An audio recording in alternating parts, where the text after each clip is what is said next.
name is Joshua. I'm Adam. And we were part of the greater collective known as Joshua Powell and the Great Train Robbery. More or less founded in 2011 in Anderson, Indiana. We didn't really start taking it seriously until about 13. And we're based out of Indianapolis now. But we were on the road for nearly 2 years. We have a couple LPs, including our most recent, which is Alyosha, that came out October 16th, 2015, last year. Other than that,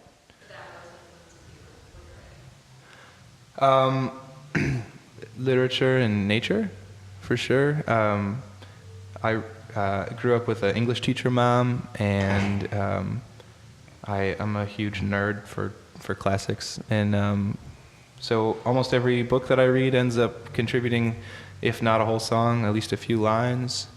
And then when we're on the road, we also have gotten to see a ton of beautiful country, and we are big into hiking, camping, that kind of stuff. So it's also, when you get to see the diverse topography across America, it's hard not to write. It's hard not to try to capture that beauty and distill it into words, you know?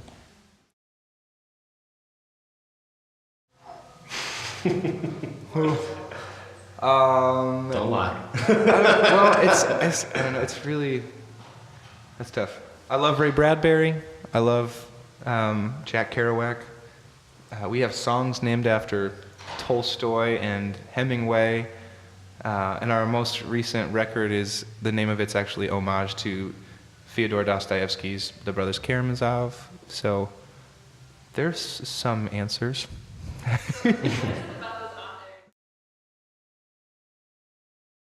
Well, the entire point of a book being literary versus just like pulp fiction or whatever else is that the themes are timeless. Like it can stand on its own legs through history and not just be culturally relevant to that one particular epoch.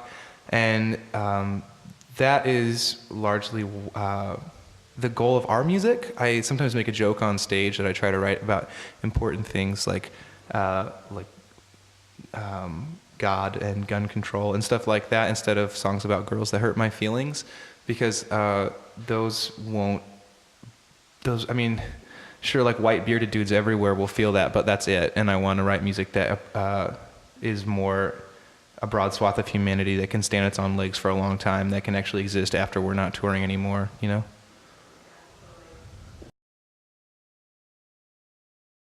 I think we probably have the same answer. Probably. Do you consider... Just say it on three. 1, 2, 3. Jedi. Yeah, I actually grew up. I'm actually dressed as grade. Obi-Wan Kenobi today, so. Pretty much from when I was 6 years old to like 9th grade, all I cared about was Star Wars. There was like some turning point where I was like, oh, girls aren't impressed with how much I know about Star Wars, and that's why I play guitar. No, but yeah, I think we were both so nerded out about Star Wars. I kind of missed most of the comic book train as a kid. But Empire. For sure, Empire. Actually, this is a new thing. For years, I thought it was Return of the Jedi, because I do love Jedi. But then I was going through the plot lines in my head recently, and it was like, oh my gosh, Empire is the best one. I freaked out. I was like, I've been saying that wrong for 10 years. You want to go first? You can go first. Okay, it's Grizzly Bear. Yeah, definitely. I feel a really deep kinship with them. No, I always said I was a grizzly bear too, Return of the Jedi, you know. But recently I thought maybe I'm a deer, because I like the fact that the bear is a woodland creature. It's generally peaceful and less perturbed. It sleeps a lot. But then I also thought, yeah, but they also like murder people, and deer kill less people than bears, so that relates to my pacifistic side. I don't know if I actually have a spirit animal, but I love otters, which most people are surprised about. They're cute. They're so adorable. Yeah. They hold hands when they're sleeping in water. And, yeah, dude, it's crazy. And like people are usually surprised because I'm like kind of rough and gruff. And like, what's your favorite animal? I'm like, otter. And they're like, what? That doesn't kill anything. I'm like, yeah, but they hold hands while they're sleeping. So, I don't know. Yeah. Dude, I learned something about you today.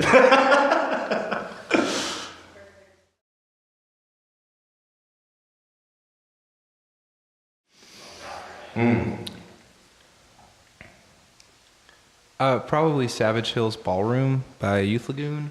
I've been a fan of Youth Lagoon since Year of Hibernation. And every record, well, there's only 3, but each one has been such a reinvention, maintaining the same sort of tone and timbre of kind of like a really weird afternoon nap dream. And the new one, the production is just phenomenal. Like our newest record is still sort of within the folk Americana tradition, but I'm also a big fan of like dream pop and chill wave, and so some of that more ambient stuff and some of that textural stuff has shown up on our newer work. Probably Sturgill Simpson. Okay, I like that better than I thought you were going to say. No, Meta-Modern Sounds and Country, that's what it's called, right? Yeah. Meta-Modern Sounds. In country music. Yeah. Is that 2015? Yeah. Cool. Mm-hmm. Yeah, there's a lot of really cool things happening in country right now, and Sturgill's kind of a newcomer, and he does a lot of like psychedelic sounds and what would be traditional country music, and it's some really cool stuff. Yeah, it's not, I mean, you get used to like the whole guns, trucks, women, beer, yeah. But he's like, hey, let's sing about Darwinism and LSD, and it's like, this is refreshing in country music. Sure. And then drone warfare is evil, and we should all do everything that we can to promote peace and understanding and take people out of the Middle East and stop fighting. That's all.